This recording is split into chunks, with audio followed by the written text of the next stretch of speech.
CBI director आलोक वर्मा को उनके ओहदे से हटा दिया गया। पीएम मोदी की सदारत वाली आला सतही सिलेक्ट कमेटी की मीटिंग में यह फैसला किया गया। 2 रोज पहले ही सुप्रीम कोर्ट ने आलोक वर्मा को ओहदे पर बहाल किया था। क्या है पूरा मामला, देखिए इस रिपोर्ट में। मरकजी हुकूमत के जरिए छुट्टी पर भेजे जाने के फैसले को तो आलोक वर्मा ने सुप्रीम कोर्ट में जीत हासिल करके गलत साबित कर दिया, लेकिन अपनी कुर्सी नहीं बचा पाए। सीवीसी की रिपोर्ट की बुनियाद पर उन्हें ओहदे से हटा दिया गया। सेंट्रल विजिलेंस कमीशन की रिपोर्ट में उन्हें रिश्वतखोरी और अपने काम में कोताही बरतने का इल्जाम माना गया है। पूरा मामला क्या है ये बताएंगे, पहले जान लीजिए। वजीर आजम की क़यादत वाली सिलेक्ट कमेटी की मीटिंग में ये फैसला लिया गया। कमेटी में पीएम के अलावा सुप्रीम कोर्ट के जस्टिस AK सीकरी और लोकसभा में अपोजिशन लीडर मल्लिकार्जुन खड़गे शामिल थे। मीटिंग में मल्लिकार्जुन खड़गे पीएम और जस्टिस सीकरी से मुत्तफिक नजर नहीं आए, लेकिन सिलेक्ट कमेटी ने 2-1 से आलोक वर्मा को सीबीआई डायरेक्टर के ओहदे से हटाने का फैसला ले लिया। आलोक वर्मा को अब fire services and home guard का डायरेक्टर जनरल बनाया गया है।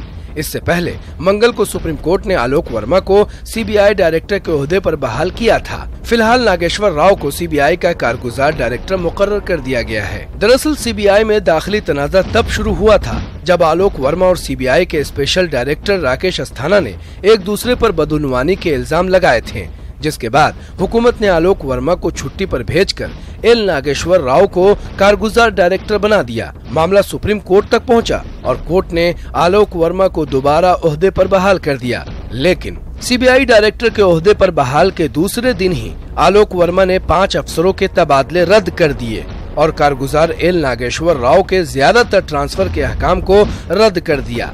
लेकिन इस दरमियान बदलते हालात में पीएम की सदारत वाली आला सतही कमेटी ने आलोक वर्मा को ओहदे से हटाकर उनका तबादला कर दिया। Bureau report, news 18 Urdu. और न्यूज़ 18 नुमाइंदा शंकर आनंद ने आलोक वर्मा के पूरे मामले पर जायजा लिया। प्रधानमंत्री आवास पर चले तकरीबन 2.25 घंटे महत्वपूर्ण बैठक के बाद सीबीआई के निदेशक आलोक कुमार वर्मा को हटाने का निर्णय लिया गया। हालांकि जो 3 सदस्यीय टीम थी, जिसमें के प्रधानमंत्री मोदी, जस्टिस सीकरी और मल्लिकार्जुन खड़गे थे, इसमें से प्रधानमंत्री मोदी और सीकरी का जो सोच है वो एक साइड मिला और मल्लिकार्जुन खड़गे जो है उसका विचार अलग निकला। उसके बाद इस मामले में फैसला लेते हुए आलोक कुमार वर्मा को सीबीआई के पद से हटा दिया गया। अब उन्हें फायर डिपार्टमेंट भेज दिया गया है डीजी बना के। हालांकि इस मामले पर जिस तरह से देखा जाए, जिस तरह से पिछले कुछ दिनों से लगातार चर्चाएं चल रही थी, अब इसी मामले को ध्यान में रखते हुए एम नागेश्वर राव को फिर से सीबीआई का अंतरिम डायरेक्टर बना दिया गया है। अब वो आलोक कुमार वर्मा की जगह पे कार्य करेंगे, लेकिन इस मामले के साथ साथ अब जल्द ही सीबीआई के नए डायरेक्टर की भी जल्द ही घोषणा हो सकती है। वीडियो जर्नलिस्ट योगेंद्र के साथ शंकर आनंद, न्यूज़ 18 दिल्ली। साबिक सीबीआई डायरेक्टर आलोक वर्मा ने कहा है कि सीबीआई को बाहरी मुदाखलत से दूर रखा जाए। एक अखबार को दिए गए इंटरव्यू में आलोक वर्मा ने कहा कि सीबीआई मुल्क के अहम तहकीकाती एजेंसी है जो आला सतह पर हुई बदउनवानियों के तहकीकात में अहम किरदार निभाती है और इस एजेंसी के आज़ादी का मुकम्मल तहफ़्फ़ुज़ होना लाजमी है।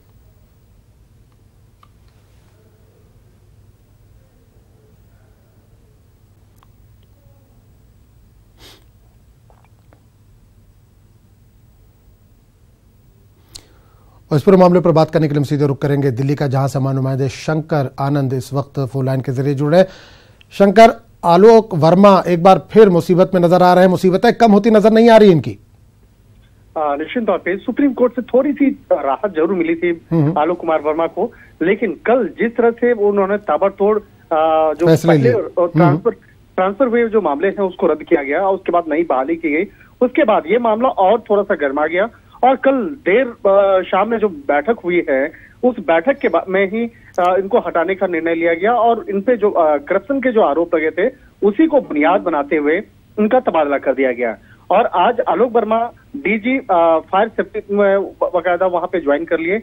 और आज अगर बात करें तो आज इस मामले में और भी कई महत्वपूर्ण जो डेवलपमेंट्स हैं सीबीआई में हो सकते हैं, क्योंकि अब इस मामले में जल्द ही हो सकता है कि जल्दी कोई नया एफआईआर भी रजिस्टर्ड हो सकता है आलोक कुमार वर्मा के खिलाफ, जैसा कि हमारे सोर्स बता रहे हैं। लेकिन जब तक इसमें औपचारिक तौर पर पुष्टि नहीं होती है उस पर कुछ कहना जल्दबाजी होगी। और इस मामले में देखा जाए, इसी मामले से संबंधित राकेश कुमार अस्थाना जो कि स्पेशल डायरेक्टर है सीबीआई का, उसका आज काफी महत्वपूर्ण मामला दिल्ली हाईकोर्ट में है और दिल्ली हाईकोर्ट में इस मामले पर सुनवाई होगी। जो राकेश कुमार अस्थाना के खिलाफ FIR रजिस्टर्ड किया गया था, क्या वो सही है या नहीं है, क्या उसकी बुनियाद जो है वो वाकई में सही है कि नहीं, तो इन तमाम मामलों पर आज दिल्ली हाईकोर्ट आज फैसला करेगी। और अगर इस मामले में दिल्ली हाईकोर्ट उस FIR को ही खत्म कर देती है तो निश्चित तौर पे मामला और भी ज्यादा यहाँ चर्चा में आ जाएगा, क्योंकि यह मामला अब इस मामले को भी ध्यान में रखा जा रहा है कि अब CBI के अगले निदेशक कौन बनेंगे। हालांकि कार्यकारी निदेशक के तौर पर M नागेश्वर राव को इसकी जिम्मेवारी दी गई है, लेकिन अब CBI में पूरा फुल स्क्रीन एक कौन CBI के डायरेक्टर होंगे, इस मामले की भी पड़ताल चल रही है और हो सकता है इस मामले में जल्दी बड़ा एक नोटिफिकेशन भी जारी हो सकता है, एक बड़ा खुलासा भी हो सकता है कि CBI के डायरेक्टर का पद किसी और को भी दिया जा सकता है। बिल्कुल शंकर, एक सवाल और करना चाहेंगे आपसे। एक बार फिर इन्होंने CBI पर प्रश्न चिन्ह लगाया, उन्होंने कहा कि CBI को जो आजादी मिलनी चाहिए वो मिलनी चाहिए। एक बार फिर इन्होंने प्रश्न चिन्ह लगाया तो आगे और दिक्कतें पेश आ सकती है और मामला गर्म हो सकता है।